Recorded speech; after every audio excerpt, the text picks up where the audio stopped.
checkmate. There's nothing else I can do about that. But I figured now it's time to put some pressure on the bishop by f4.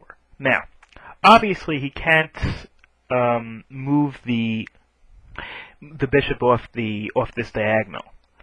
And he doesn't want to lose the bishop. He doesn't want to, let's say, trade it off for the knight. If he does that, then this bishop will be completely unchecked and blocking off his flight square.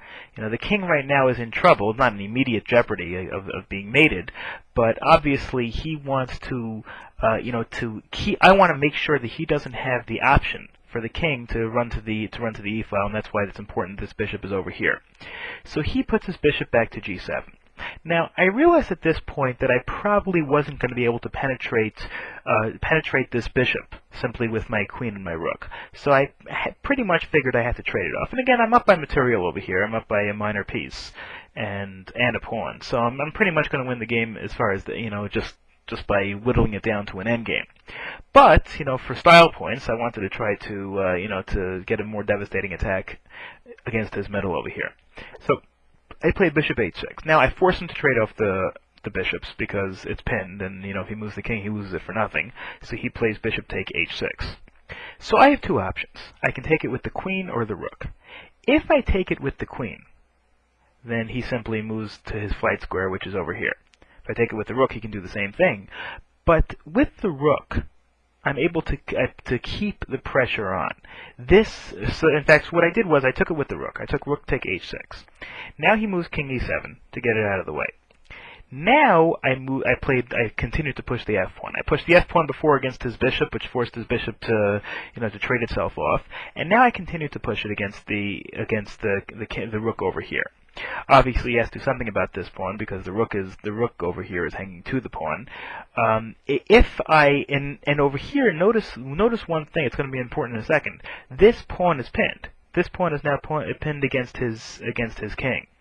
So he has to take it. He has to take g takes f5. If he doesn't take it, if he, let's say, moves the rook, then I just take it with the pawn, and he can't take me back. If he takes it back with the rook, then I just play rook takes rook, and he can't take back with this pawn because this pawn is pinned against the queen. So he has to take that. Once he does, I trade off the rooks. Rook take e6 check. He has no choice. He has to take it with the king because otherwise his queen is going to hang, obviously. So now I play queen takes f5 check. And now over here, I think I won an additional pawn. I'm 1, 2, 3, 4, 5, 6 to 1, 2. Oh, no, I'm sorry. The pawns are still even, but I'm sorry. I'm still up by one pawn, but my queen is now in a much more dominating position. He plays king e7, and now what do you do?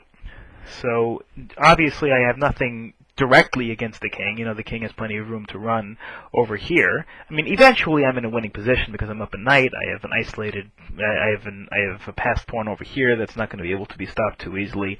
But how do you force the issue? Continue to push the pawn. Again, pushing those pawns in the last couple of minutes have helped me a lot. So now the reason why, of course, I want to push this pawn is because if he takes, I can either take with I can take with my queen right away, or I can move the rook over.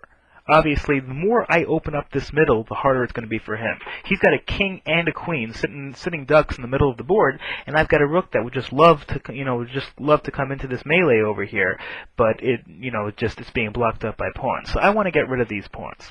So he obviously doesn't want these pawns to come off the board. He wants my rook to be hemmed in by these pawns, so he plays d5. So how do you account for that? Just put the rook over here and prepare the push. Rook e1. He plays queen h8. Continue to push the pawn. e6. Now, notice how the pressure is really building up on his middle. This pawn is being threatened, where if this pawn does make any capture at all, it's going to be with a discover check from the rook. It's protected by the queen. His king's in a lot of trouble. So he plays queen d4 check. I guess a little bit of a holding move. Just king h1, just move to the corner. No big deal. I don't want any more checks. Obviously, I know that if I play the king to f1, then he's just going to play the queen over here to c4 check and just keep trying to check as long as possible. So he plays f6, again trying to block the queen takes f7 check. So what I simply do is move to the corner, queen h7 check. Now he's put his queen outside of his pawn chain. This queen's going to take a while to get back, so he plays king d6. What's my next move? Very simple, queen d7 check. Not quite mate, but it forces him, it flushes him out, and then I continue to push the pawn to e7. And at this point, the game is pretty much over. I'll just show you how it finished.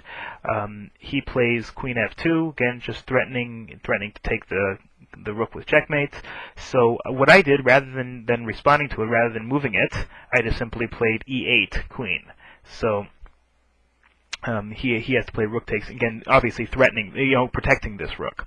He takes it with his rook, I take it with my queen. Now I'm up by a full rook. He had to sacrifice that rook to get rid of the queen that I just made. He takes queen takes c2, just grabbing a pawn, and now I played b4 check. Now this, again, it's a pawn sacrifice because he can just take and then I take and then he retakes. But the reason why I did that is I had no intention of retaking when he takes. He takes a takes b4. I had no intention of playing a takes b4. Instead of just getting the queen back involved, queen e7 check, and that opens up the king to that opens up this pawn over here. He plays king c4, queen takes b4 check. He only has one move.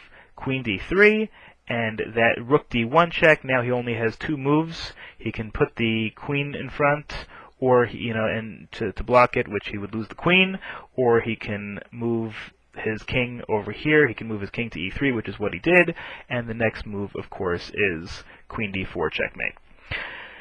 So again, this is I'll try to post a couple of more games as we move along. This is a game that I just liked because of the fact that I was able to build up a king-side attack. Yes, I had a little bit of help from my opponent, made a couple of mistakes, but feel free to comment, and I'll see you in my next game.